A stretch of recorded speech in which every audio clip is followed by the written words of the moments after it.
মৎস্যজীবী সমিতির সম্পত্তি লুট, টাকা তছরূপ অভিযোগ। সমবায় সমিতির সম্পাদক তথা তৃণমূল নেতা বিরুদ্ধে মৎস্য সমবায় দুর্নীতির অভিযোগে তোলপাড় পুরাতন মালদা শাহপুর গ্রাম পঞ্চায়েতের ৩ নম্বর বিমল দাস বিটি কলোনি। শুধু তাই নয়, মৎস্যজীবী সমিতির অফিস জুড়ে মৎস্যজীবী সমিতির ম্যানেজারের নামে পড়ল পোস্টার, যাকে ঘিরে এলাকায় চাঞ্চল্য।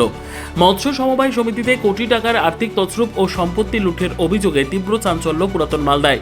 অভিযোগের কেন্দ্রে তৃণমূল নেতা তথা মৎস্য সমবায় সমিতির সম্পাদক শম্ভু হালদার। সমিতির অফিস জুড়ে পড়ল একের পর এক দুর্নীতির পোস্টার। সেই পোস্টারে সরাসরি সমিতির ম্যানেজারের নাম উল্লেখ করে অভিযোগ তোলা হয়েছে। পোস্টারে উল্লেখ, আমাদের সম্পত্তি ও টাকা লুট করা হয়েছে। এই লুটের সঙ্গে জড়িত সমিতির ম্যানেজার সুকুমার ডি দাস নাম রয়েছে। শুধু তহবিলের টাকা তছরূপ নয়, মৎস্যজীবীদের জলকরের দিঘি এবং সমিতির মালিকানাধীন আমবাগান বিক্রি করে দেওয়ার অভিযোগও উঠেছে।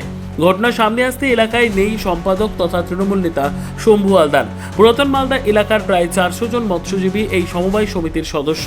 তাদের অভিযোগ, সদস্যদের অন্ধকারে রেখে একের পর এক সম্পত্তি বিক্রি করা হয়েছে। সমিতির তহবিল থেকেও বিপুল অর্থ আত্মসাতের অভিযোগ উঠেছে। কাঠগড়ায় তৃণমূলের নেতা তথা সমিতির সম্পাদক শম্ভুনাথ হালদার ও ম্যানেজার সুকুমার দে দাস। আজ সমবায় সমিতির দপ্তরে একের পর এক দুর্নীতির পোস্টার পড়াকে কেন্দ্র করে চাঞ্চল্য ছড়িয়েছে। ম্যানেজার সুকুমার দে দাসের নাম উল্লেখ করে দুর্নীতি ও লুটের টাকার অভিযোগ তুলে পোস্টার পড়েছে সমিতির অফিসে। গোটা ঘটনায় চাঞ্চল্য ছড়িয়েছে এলাকায়। মৎস্যজীবীদের দাবি, সমিতির নামে হওয়া দুর্নীতি ও অর্থ লুটের ঘটনার অবিলম্বে সম্পাদক ও ম্যানেজারের কঠোর শাস্তির ব্যবস্থা করা হোক। এ বিষয়ে মৎস্যজীবী সমিতির ম্যানেজার সুকুমার দাস জানান, আমার অজান্তে সম্পাদক শম্ভু হালদার বাগানটি বিক্রি করেছে, আমাকে কিছু বলা হয়নি। দীর্ঘদিন আগে সম্পাদক শম্ভু হালদার এলাকা ছেড়ে পালিয়েছে, আজকে বাগান বিক্রি করে সে পালিয়ে গেছে।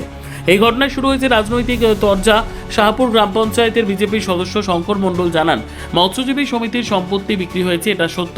আমি এই পোস্টারে দেখেছি মৎস্যজীবী সমিতির অনেক সম্পত্তি ছিল, বামফ্রন্টের সময়ও সম্পত্তি তছরূপ হয়েছে, তৃণমূলের আমলে তছরূপ হয়েছে। আমরা চাই মৎস্যজীবীদের দাবি সেটিকে তদন্ত করে দেখা হোক। মালদা তৃণমূল কংগ্রেসের নেতা বিশ্বজিৎ ঘোষ জানান, শাহপুরে যে মৎস্যজীবীদের অফিসে পোস্টার করেছে, যাকে নিয়ে বিতর্ক দেখা দিয়েছে, আমরা চাই এই পোস্টার বিষয় নিয়ে প্রশ্ন তদন্ত করে দেখুন। আইন প্রক্রিয়ার মাধ্যমে যে দোষী তার ব্যবস্থা করুক এবং যে সম্পত্তি লুট হয়েছে সেই সম্পত্তি যাতে ফিরিয়ে আনা হয়। সংবাদটি নিবেদন করছেন স্বস্তিলোক উৎসব ভবন, গঙ্গারামপুর, দক্ষিণ দিনাজপুর। দেখুন, পুরাতন মালদার শাহপুরে সেখানে একটা মৎস্যজীবীদের বিল্ডিং রয়েছে। সেই বিল্ডিংয়ে আজকে পোস্টার পড়েছে যে মৎস্যজীবীদের টাকা বা মৎস্যজীবীদের সম্পত্তি লুট করে পালিয়ে গেছে এবং মৎস্যজীবীরা সেটা নিয়ে সেখানে পোস্টার মেরেছে, আন্দোলন করেছে এবং তারা অভিযোগ জানিয়েছেন প্রশাসনের কাছে যে এই মৎস্যজীবীদের যে কমিটি রয়েছে এই নিয়ে তারা প্রশাসনের কাছে অভিযোগ জানিয়েছেন। দেখুন, প্রশাসন নিশ্চয়ই সঠিক তদন্ত করবে। তদন্ত করে যদি জানতে পারে যে তিনি সত্যি এটা বিক্রি করে চলে গেছেন, তাকে প্রশাসন ধরবে, পুলিশ তাকে ধরবে, ধরে আইন প্রক্রিয়ার মাধ্যমে যা ব্যবস্থা করার প্রশাসন নেবে। আমি এই পোস্টারে দেখে যেটুকু জানতে পেরেছি, এই মৎস্য সমবায় সমিতির অনেক সম্পত্তি ছিল, সেটা দীর্ঘদিনের বিষয়। সেই সময় বামফ্রন্ট ছিল, বামফ্রন্ট থাকাকালীন সম্পত্তি তছরূপ হয়েছে। আমাদের গত সরকার ছিল, সেই সরকারে একটা সম্পত্তি তছরূপ হয়েছে, টিএমসি সরকার।